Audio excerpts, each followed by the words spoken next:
When Theodore Roosevelt's achievements in conservation are commemorated today, he is most frequently celebrated for his promotion of ethical hunting and expansion of national parks. But Theodore Roosevelt was much more than a bombastic badass who loved shooting big animals and beautiful scenery. He was also an accomplished naturalist who studied science and history at Harvard University and has written more books than any other president. His books about hunting, such as Hunting Trips of a Ranchman and African Game Trails, are filled with detailed descriptions of his natural surroundings. Theodore Roosevelt's appreciation of science was integral in his passion for conservation. His lifelong love of ornithology motivated him to establish the National Wildlife Refuge System to protect birds from plume hunters. As a student of history, he understood that historic deforestation in places like China, Palestine, and the Middle East led to vast desertification, which he sought to prevent in America by expanding forest reserves, now called national forests. In 1906, he signed the Antiquities Act, the first law in American history to prioritize conservation and preservation for the sake of science, not just for economic reasons. It also established archaeology as a responsibility for federal land agencies. The act gives the U.S. President the ability to designate federal lands as national monuments to protect items of scientific interest, such as archaeological artifacts, fossil beds, and unique geologic features. It was signed specifically to protect Native American artifacts in the Southwest from vandals, looters, and pot hunters. The act gives power to the President instead of Congress because of the urgency of the crisis. At the time, there were virtually no laws to protect archaeological sites, and there would not be enough time for Congress to protect each one before it was looted. The act balances this executive power by giving Congress the ability to abolish a monument.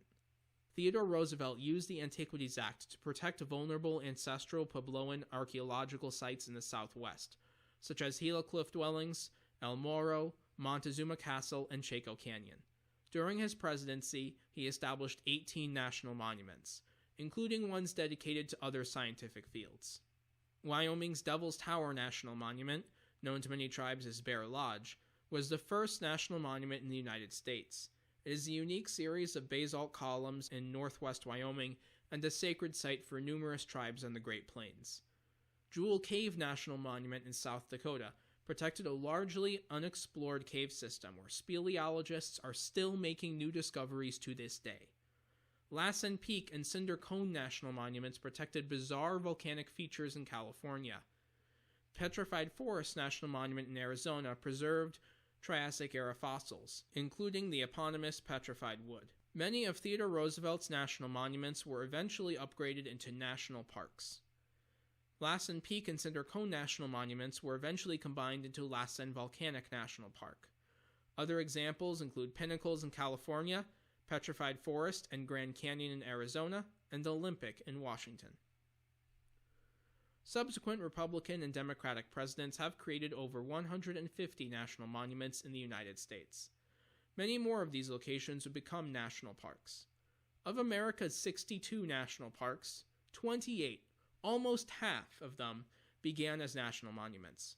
Among these are some of America's most beloved national parks: Acadia in Maine, Grand Teton in Wyoming, Joshua Tree, Redwoods, Channel Islands, and Death Valley in California, Glacier Bay and Kenai Fjords in Alaska, Carlsbad Caverns and White Sands in New Mexico. 4 of Utah's Big 5 national parks, Arches, Zion, Bryce Canyon, and Capitol Reef, were originally national monuments. Normally, national monuments are ignored by most of the American public, who prefer to focus on our more famous national parks. National monuments gained more attention in 2017, when President Trump ordered Secretary of the Interior Ryan Zinke to, quote-unquote, review 27 national monuments managed by the Bureau of Land Management, National Park Service, U.S. Forest Service, and National Oceanic and Atmospheric Administration. The list of monuments includes almost every monument designated since 1996. Among the quote-unquote reviewed monuments were Bears Ears and Grand Staircase-Escalante in Utah, Craters of the Moon in Idaho, Katahdin Woods and Waters in Maine, Canyons of the Ancients in Colorado, Grand Canyon Parashant in Arizona, Giant Sequoia in California, and all 5 marine national monuments. Since I was studying marine biology at the time, the marine national monuments drew particular attention. A public report published by Secretary Zinke in December 2017 recommended expanding commercial fishing and shrinking the Rose Atoll, Pacific Remote Islands, and Northeast Canyons and Seamounts national monuments. Northeast Canyons and Seamounts Marine National Monument is the only marine national monument in the Atlantic Ocean. The monument was established in 2016 to protect its fragile marine ecosystems. The isolated seamounts host poorly understood communities of deep-sea corals found almost nowhere else. Similar to shallow water corals, deep-sea corals provide habitats which many other species depend on. The seamounts and canyons are a gathering point for many migratory open ocean species, including endangered and threatened ones like the Atlantic puffin, North Atlantic right whale, beaked whale, sei whale, and sperm whale. On June 25, 2020, while the country was embroiled in a pandemic and nationwide protests over police brutality, Donald Trump signed an executive order which permitted commercial fishing in Northeast Canyons and Seamounts National Monument. This area is not important for commercial fishing. It sees so little fishing activity that the Trump administration did not consider the monument's impacts on commercial fisheries meaningful enough to warrant mention when they were reviewing it. Thankfully, in January 2020, the New England Fishery Management Council, under the National Oceanic and Atmospheric Administration, had proposed an omnibus deep-sea coral amendment which would protect deep-sea corals from trawling. This would extend not only to the area once protected by the monument, but also most of the North Atlantic between the continental shelf and the edge of the U.S.'s exclusive economic zone. Unfortunately, this still leaves the migratory pelagic species which gather at the seamounts vulnerable to bycatch. Other monuments were not so lucky. The executive order which prompted this quote-unquote review mentioned monuments creating barriers to energy independence and curtailing economic growth, which makes it clear that the Trump administration intends to shrink or rescind national monuments to expand oil drilling, coal mining, uranium mining, and other extractive activities. On December 4, 2017, the Trump administration issued proclamations to significantly shrink Bears Ears National Monument and Grand Staircase-Escalante National Monument. Leaked documents from the Department of the Interior revealed that these decisions were made before the review was completed, and were done despite the Bureau of Land Management finding that the designation of Grand Staircase-Escalante National Monument led to decreases in vandalism and increases in visitation, interpretation and education programs, and archaeological research. Grand Staircase-Escalante National Monument was designated in 1996 by President Bill Clinton. It is the first national monument managed by the Bureau of Land Management. It protects 1.8 million acres of spectacular canyons and plateaus filled with archaeological sites and vertebrate fossils from the Permian, Triassic, Jurassic, and Cretaceous periods.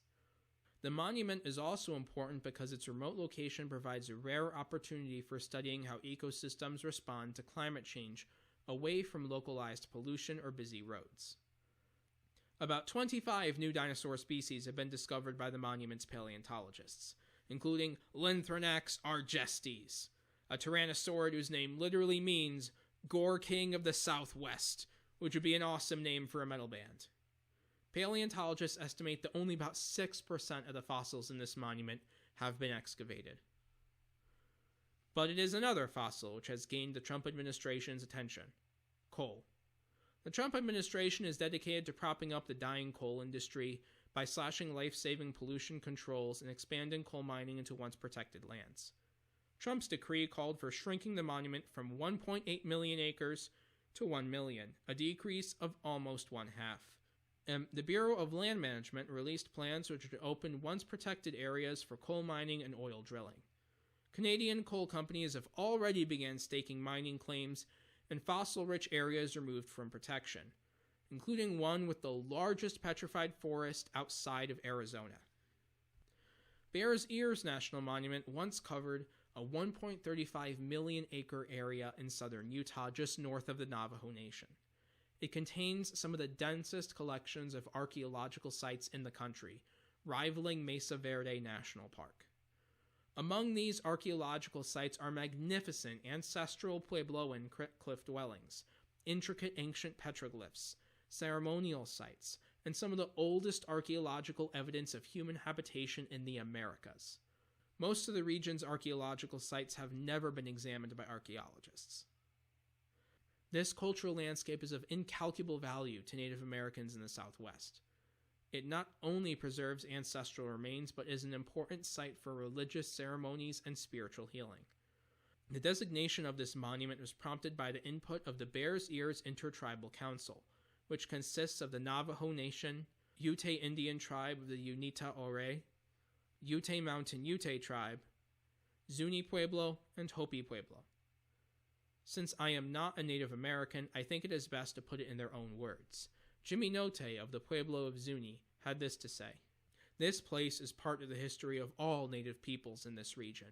It's like a book for us, and when many tribes have a chapter in this book, it tells us a lot about why we are the way we are. But it's also part of the history of the peoples of the United States and the world. I believe that tribal peoples of this region shouldn't be the only ones to take responsibility for protecting the cultural resources. They belong to everyone, and everyone should take responsibility for protecting them." What makes Bears Ears National Monument unique is that it was the first national monument to be created from the vision of Native American tribes, whose concerns were frequently ignored in the establishment and management of other parks and monuments. This made it even more heartbreaking when the Trump administration announced it would shrink Bears Ears National Monument by 1.1 million acres, a reduction of 85%. This action is the largest reduction of public land protection in modern American history, leaving tens of thousands of archaeological sites vulnerable to looting and open to uranium mining. Despite weak reassurances from the Trump administration that this reduction is definitely not about uranium mining, Energy Fuels Resources, a subsidiary of a Canadian mining company, has spent considerable time and funds lobbying for the reduction of Bears Ears National Monument. While the price of uranium is too low to financially justify opening up new mines, the Energy Fuels Resources is preparing for eventual plans to mine it when the expansion of reactor construction in Asia increases the price of uranium. A wide variety of scientific, Native American, and environmental groups filed a lawsuit against the Trump administration for reducing Bears Ears and Grand Staircase-Escalante National Monument. These groups include the Bears Ears Intertribal Coalition, Patagonia, Society of Vertebrate Paleontology, National Trust for Historic Preservation, National Parks Conservation Association, and Southern Utah Wilderness Alliance. The plaintiffs argue that Donald Trump's reduction of Bears Ears and Grand Staircase-Escalante was illegal because the Antiquities Act only gives Congress the ability to reduce or abolish a monument, not the president. Despite this pending lawsuit, the Department of Interior went ahead with producing new, potentially illegal management plans. The finalized plans, released in February 2020, allow for new mining and drilling in the once protected areas. On the other hand, the Trump administration and other anti-conservationists try to defend reducing national monuments by claiming the Antiquities Act is only supposed to designate small monuments, not large ones. They argue that since the Antiquities Act calls for protecting the smallest area compatible with conservation of natural and cultural resources, presidents who used it to designate large national monuments were abusing the act. The main problem with this argument is that the size of the smallest compatible area is highly dependent on the site in question. If a president wants to protect something like the Devil's Post Pile in California or Scotts Bluff in Nebraska, only a small site is needed. If a president wants to protect a much larger feature, such as the Grand Canyon, then they would have to establish a much larger monument. Theodore Roosevelt's designation of the contentious Grand Canyon National Monument was upheld by the Supreme Court in 1920, showing that large monuments are legal. If you seek to protect a landscape dense with archaeological sites or rich fossil beds, then large monuments like Grand Staircase-Escalante or Bears Ears are entirely appropriate. Another argument against national monuments is that they hurt local economies by inhibiting extractive industries. This argument clearly conflicts with weak reassurances that the new mining will not be happening in these shrunken monuments. It also does not hold up to economic scrutiny. Bears Ears and Grand Staircase-Escalante are managed by the Bureau of Land Management, who are not as strict as other agencies. Bureau of Land Management national monuments allow for mining, oil drilling, grazing, and forestry on pre-existing leases while preventing new leases from being signed. They also allow hunting and off-road vehicles in some areas. National monuments also create new job opportunities in non-extractive industries, as detailed by Brian Calvert, the chief editor of High Country News. An analysis of 17 national monuments by Bozeman, Montana-based Headwaters Economics shows that the counties around monuments all continued to prosper after monument designation.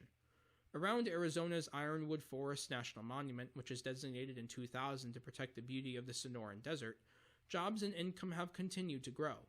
From 2001 to 2015, in adjacent Pima County, real personal income grew 28%. Service jobs grew by 25%, while non-service jobs decreased 21%, meaning the type of jobs changed, but overall economic health did not.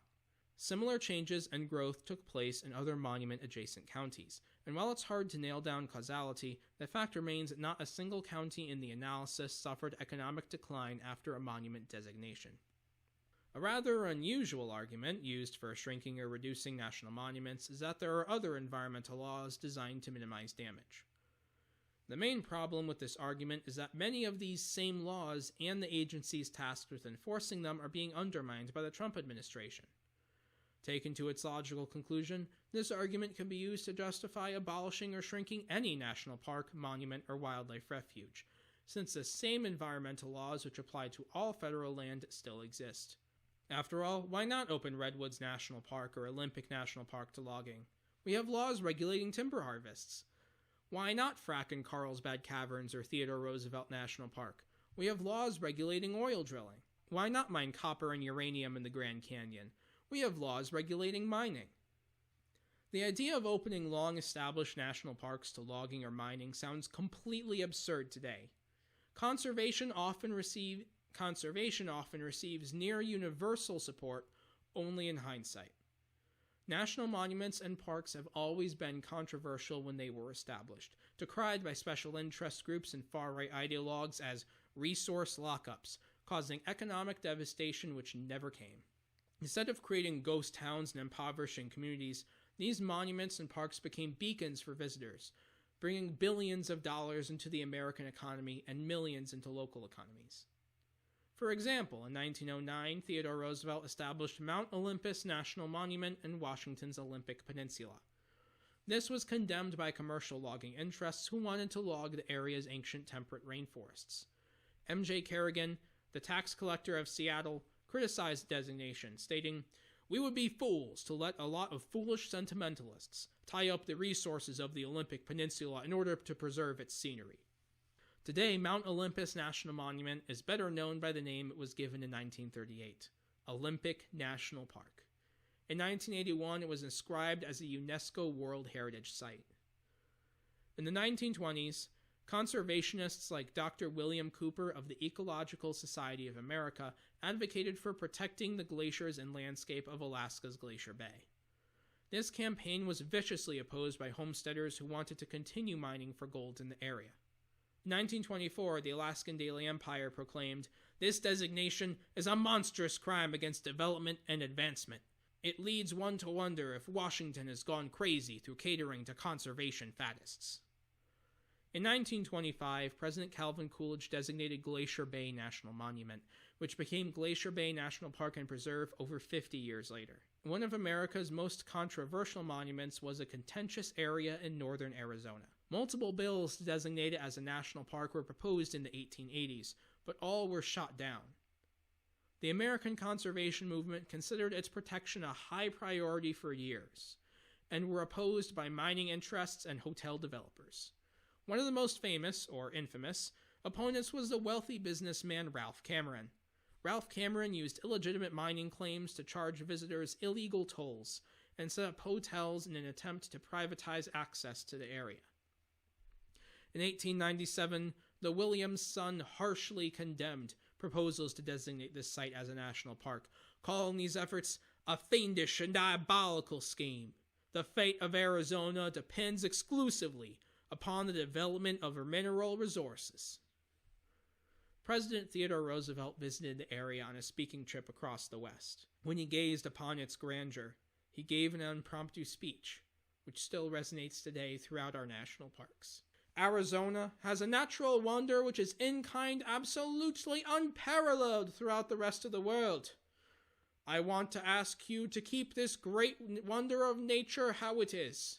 I hope you will not have a building of any kind, not a summer cottage, a hotel, or anything else, to mar the wonderful grandeur, the sublimity, and beauty of the canyon. Leave it as it is. You cannot improve upon it. The ages have been at work at it, and man can only mar it. In 1908, Theodore Roosevelt designated the land as Grand Canyon National Monument. Congressmen from Arizona successfully prevented monument funding. It would not become a national park until 1919. Today, the Grand Canyon is one of the most renowned national parks in America and was inscribed as a UNESCO World Heritage Site in 1979, one of the first in the United States. However, the Trump administration is doing much more than just shrinking recently created national monuments. They are also destroying long-established ones, such as Organ Pipe Cactus National Monument.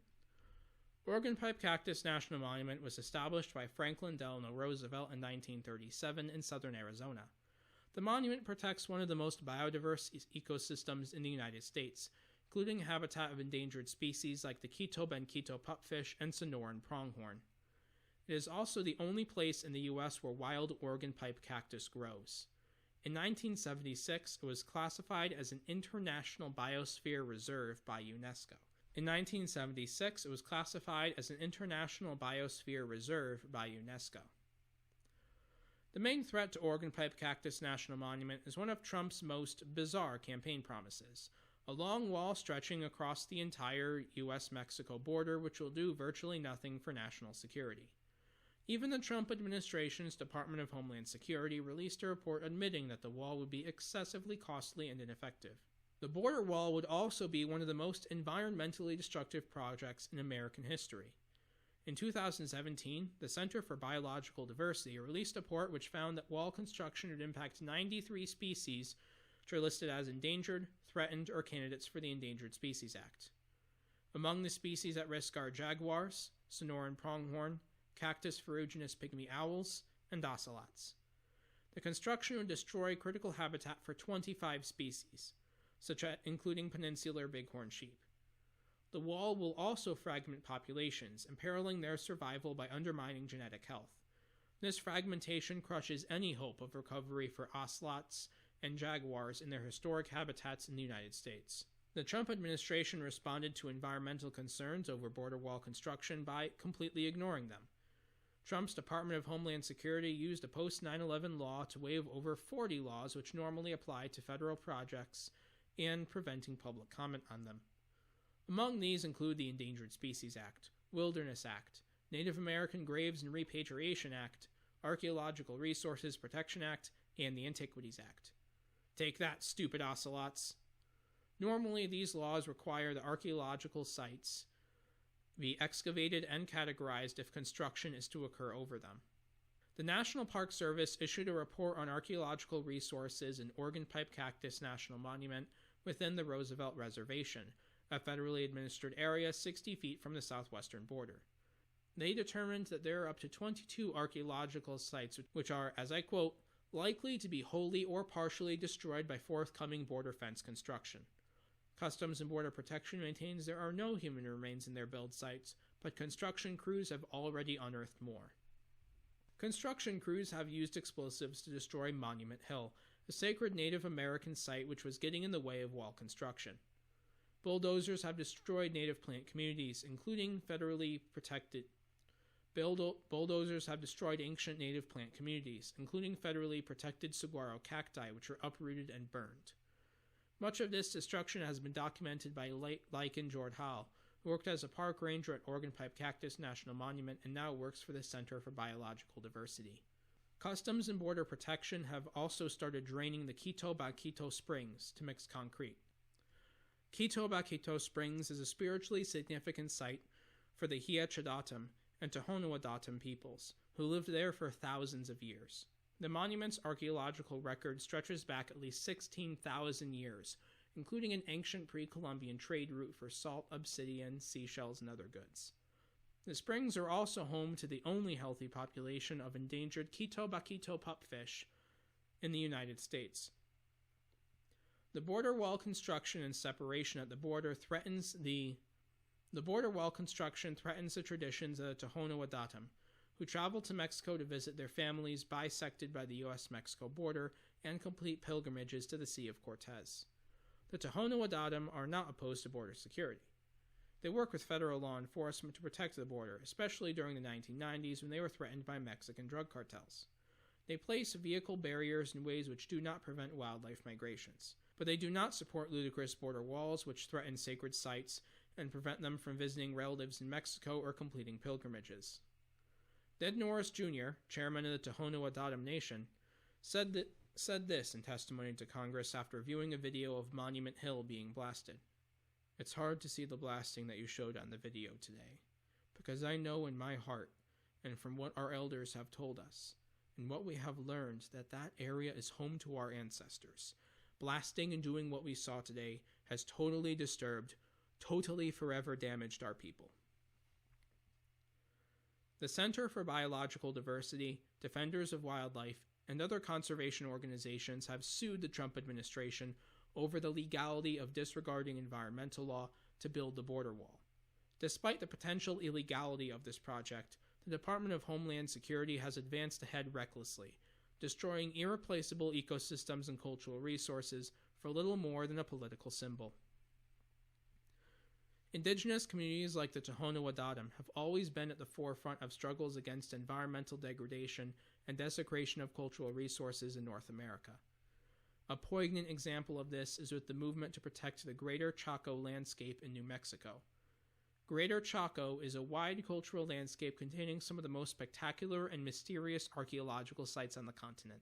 It contains the ruins of an ancient ancestral Puebloan civilization which flourished in the San Juan Basin between the 9th and 13th centuries, before they were eventually abandoned for reasons archaeologists are still trying to decipher. These ruins contain numerous ancestral Puebloan cliff dwellings and grand kivas, which were some of the largest buildings in pre-Columbian North America. These grand kivas are connected by a series of straight ancient roads, many of which are twice the width of 2-lane highways. Chaco Canyon is one of the first national monuments established by Theodore Roosevelt in 1907. In 1980, it was upgraded into Chaco Culture National Historical Park. In 1987, it received international recognition as a UNESCO World Heritage Site. Archaeologists are still discovering new things in the site. Recently, studies using LiDAR, a technology which uses lasers from airplanes like sonar uses sound, have found hundreds, if not thousands, of ancient roadways across the Greater Chaco landscape. While many of the most spectacular structures are protected by the park, the majority of archaeological sites lay outside of it.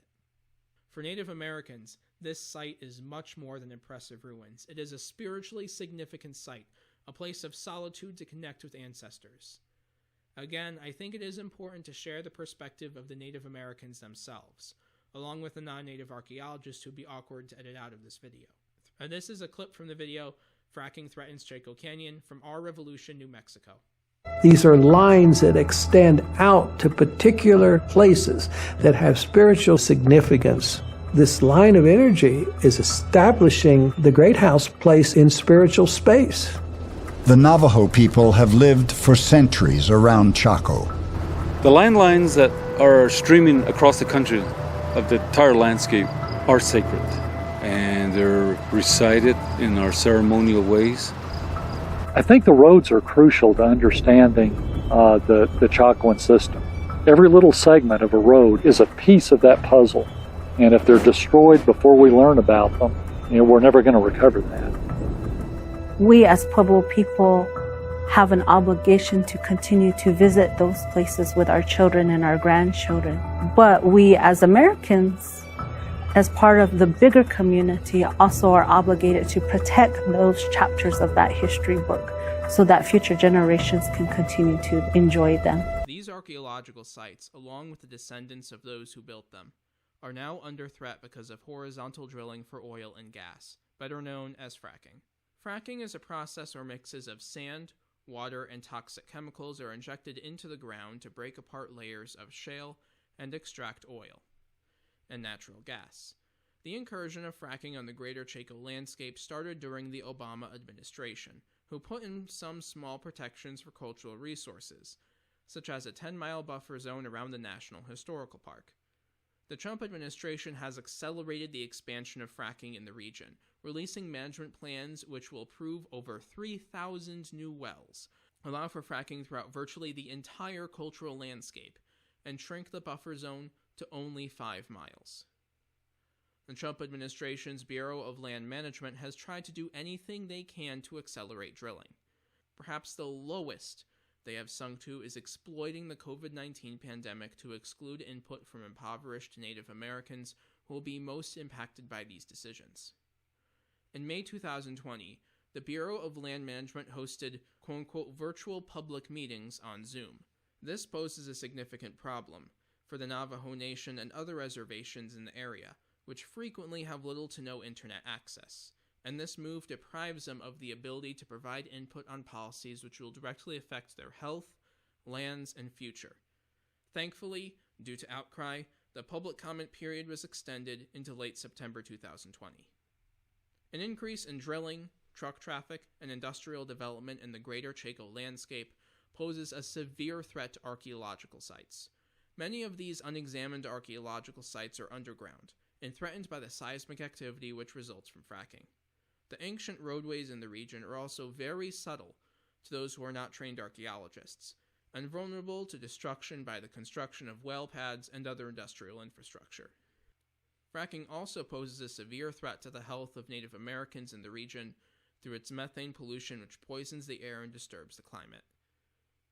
Air pollution makes people more susceptible to COVID-19, and the Navajo Nation has some of the highest rates of COVID-19 infections in the country. Despite the evidence that COVID-19 is exacerbated by air pollution, the Trump administration's Environmental Protection Agency is using the pandemic as an excuse to further gut standards for emissions of mercury and other harmful air pollutants. Calls for a moratorium on oil and gas drilling have galvanized support from a wide variety of organizations, both native and non-native. These include the state legislature of New Mexico, all Pueblo Council of Governors, Navajo Nation, New Mexico State Land Office, National Trust for Historic Preservation, Western Environmental Law Center, and 15 Navajo chapter houses. Chaco Culture National Historical Park is not the only park threatened by the expansion of fracking. The Trump administration has pushed to open federal lands directly outside of national parks in California to oil drilling. Among these parks include Yosemite National Park, Sequoia National Park, and Kings Canyon National Park. This is counter to the state government, which established a 5-year fracking moratorium which was enforced by a federal judge. This will significantly threaten air quality in these parks, which already have some of the worst air pollution in California. Recently, Sequoia National Park has seen more excessive ozone warnings than the city of Los Angeles. The Trump administration's attacks on national monuments and parks rich in archaeological resources is especially ironic because Trump has tried to cast himself as a defender of American heritage. This is a rather unusual stance for someone who fabricated a Civil War battle at the Northern Virginia Trump National Golf Club to make it sound cooler. No, I did not make that up.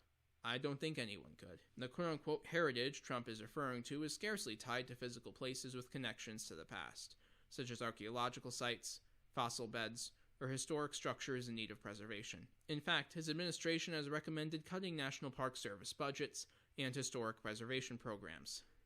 Instead, he has focused on how history is taught or commemorated, especially in the form of statues. How American history is to be taught, interpreted, and presented has always been a controversial subject ripe for culture wars. The Trump campaign has seized upon these controversies, defending an overly celebratory version of American history which centers the experiences and accomplishments of powerful white men. A feel-good story of pilgrims yearning for religious freedom, the Founding Fathers as pure demigods, and brave pioneers taming a savage West. Slavery and indigenous genocide, if they are mentioned at all, are dismissed as mistakes and not something American leaders deliberately advanced. Trump and his political allies view critical examination of this narrow portrayal of American history as a quote-unquote ideological poison, which threatens to destroy America's glorious past, as if considering the experiences of enslaved Africans, displaced Native Americans, conquered Mexicans, or exploited Asian immigrants means the perspective of European Americans disappears entirely. Trump even created a quote-unquote 1776 commission to introduce a quote-unquote pro-American curriculum with an explicit goal of fostering patriotism. Even though it is not the responsibility of the federal government to decide curricula, the Trump administration has threatened to withhold funding from schools who use curricula recommended by the 1619 Project. This is a similar move to many authoritarian regimes, which try to establish official versions of history to elevate themselves and make dissent appear impossible. On a similar note, Trump's re-election campaign has seized upon defending controversial statues, especially those associated with the Confederacy. They argue efforts to remove statues, whether legally or illegally, is an act. While statues can be historic objects if they are old enough, they are not history itself. They are items we put on display to honor and commemorate people and historic events. When communities decide they no longer want to honor people like Andrew Jackson, Christopher Columbus, or the conquistador Juan de Onate in their public spaces, it is appropriate to remove and store them. We do not learn history by looking at statues. We learn history from books, documentaries, museums, and by visiting historic sites. After all, did we suddenly forget who King George III, Vladimir Lenin, and Joseph Stalin were after their statues were torn down? Defenders of controversial, often recently erected statues like to defend them by comparing their removal to the destruction of ancient artwork and ruins by the Taliban, ISIS, or Chinese communists. If Trump had followed through with his threat to destroy 52 Iranian cultural sites, which is indisputably a war crime and a violation of international law, he would certainly be joining this list. These arguments rely on distracting people with outrage at these heinous acts of vandalism. In this passion, it is easy to forget that the destruction of priceless ancient art is not comparable to statues erected relatively recently, especially not ones which were mass-produced less than 100 years ago to uphold white supremacy. The destruction of archaeological sites in Chaco Canyon, Bears Ears, Grand Staircase-Escalante, and Organ Pipe Cactus National Monument poses a real threat of directly erasing history. When an unexamined archaeological or paleontological site is destroyed, a link to the past is permanently severed and can never be mended. The knowledge ingrained in it, and all the revelations these traces can bring, are gone forever. For Native Americans, this devastation is even more profound. Native Americans are frequently erased from accounts of American history. Trump exacerbated this erasure, declaring November to be National American History and Founders Month instead of Native American Heritage Month. The destruction of archaeological sites eliminates evidence of their existence in the continent. The desecration of spiritual sites inhibits their ability to practice traditional religion. It will be like not only destroying Notre Dame or Arlington National Cemetery, but any evidence in text or film they ever existed. These are merely a few examples of the Trump administration's assault on environmental law and public lands. There are numerous others. The Trump administration has pushed for clear-cutting the ancient temperate rainforests in Tongass National Forest, which harbor some of the world's largest salmon fisheries, drilling for oil in the coastal plain of the Arctic National Wildlife Refuge, and massive copper sulfide mining in the watershed of Minnesota's Boundary Waters Wilderness, one of the most popular outdoor recreations in America. An environmental impact statement from the Bureau of Land Management on oil drilling in the Arctic National Wildlife Refuge predicted drilling there and subsequent greenhouse gas pollution would result in the extinction of 67 bird species. Not even crown jewels of the National Park Service are safe. The Trump administration is supporting uranium mines directly outside of Grand Canyon National Park. The Trump administration has revoked more protections from public land than any other administration in modern history. The Center for American Progress estimated that these rollbacks have stripped protections from 34.8 million acres of land. They measured acres affected by policies such as the shrinking of national monuments, revoked protections for wildlife refuges, ending mineral withdrawals, removing roadless areas from national forests, and ousting areas of critical environmental concern from draft resource management plans. In total, this is an area larger than Florida, or 15 Yellowstone national parks. It is also 16.6 times greater the amount of acres set aside by Theodore Roosevelt as national parks or monuments. Note that these figures do not include federal waters. In 2018, Trump signed an executive order which opened over 90% of all federal waters to offshore oil drilling. Meanwhile, he also revoked safety regulations designed to prevent oil spills like Deepwater Horizon. Note that these figures do not include federal waters. In 2018, Trump signed an executive order which opened over 90% of all federal waters to offshore oil drilling. Meanwhile, he also revoked safety rules designed to prevent oil spills like Deepwater Horizon. Donald Trump's anti-environmental policies are often framed as being a repudiation of Barack Obama's legacy. This narrative, however, is a shallow oversimplification. In many areas, such as by expanding fracking, Donald Trump is continuing the policies of his predecessor. Barack Obama still boasts about the expansion of oil drilling under his administration. Many of Trump's rollbacks have targeted achievements of other presidents, including Republican ones. Trump's review of national monuments included marine national monuments designated by George W. Bush. His efforts to dismantle environmental law include many bedrock environmental laws passed by Richard Nixon, such as the National Environmental Policy Act, Clean Water Act, Clean Air Act, and Endangered Species Act.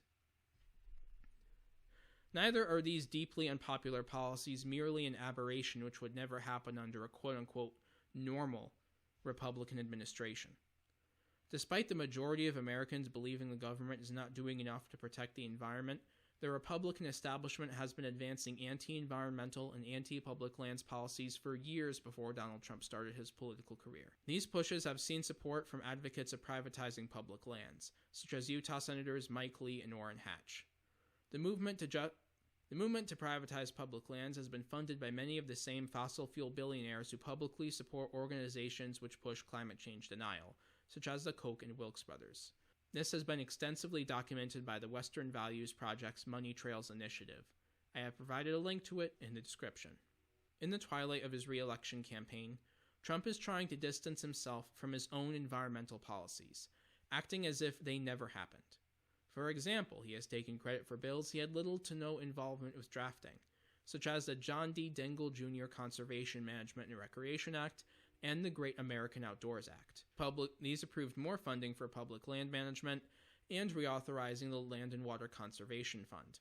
Even while these were being drafted, the Trump administration has consistently advocated for defunding land agencies, scientific research, and restoration programs. In September 2020, Trump announced a temporary moratorium on oil drilling off Florida, Georgia, South Carolina, and North Carolina, while still leaving the rest of the Atlantic coast open.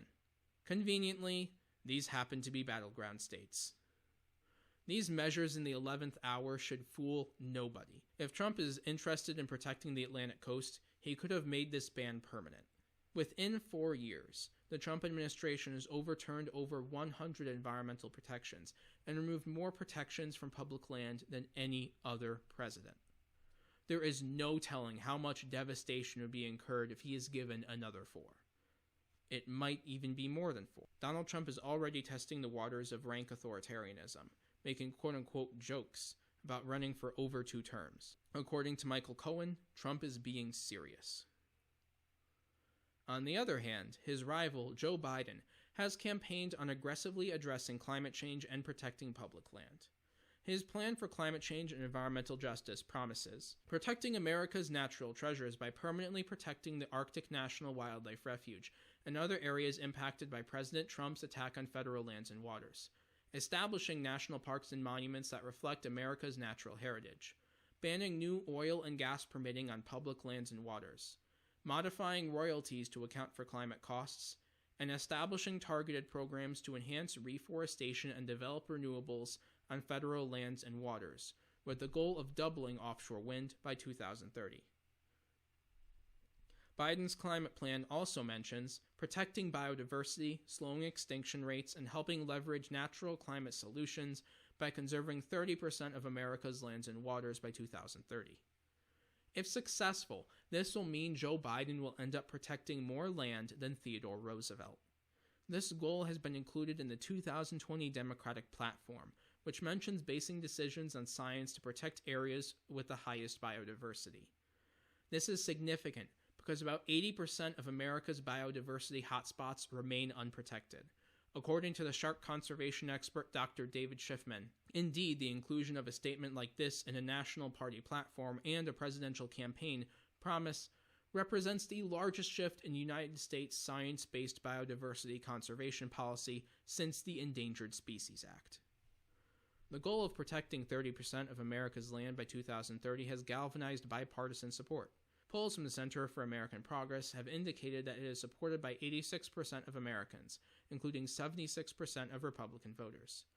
Biden's conservation policies will give us a chance to revolutionize American conservation, to create indigenous-led protected areas like Bears Ears, ensure low-income people can access nature, and center environmental justice in American environmental policy. However, there are many areas of Biden's platform which could see significant improvement.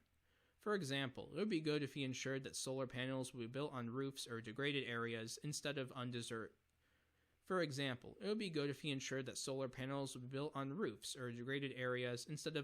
habitats. The fight for environmental justice will not end with Biden's inauguration. Nonetheless, the chance to revolutionize American conservation will never materialize anytime soon if America re-elects the candidate who thinks nuking hurricanes is a good idea and thinks listens to scientists is an insult. Anti-monument political figures like Donald Trump, Mike Lee, Ryan Zinke, and William Perry Penley will not be remembered fondly. Unlike the artifacts, fossils, and species they damned to the abyss of ignorance, they will not be completely forgotten. They will be recalled in the future whenever greedy, narrow-minded men rail for short-term gain over their responsibilities to future generations, only remembered to prove that we must always continue to fight to preserve our treasured natural and cultural heritage. Americans who value science, indigenous rights, environmental justice, public lands, and our natural and cultural resources must vote unequivocally against Donald Trump. We need to mobilize and vote. Talk to your friends about voting. Vote early. Vote like it is the last vote you will ever cast, because it just might be.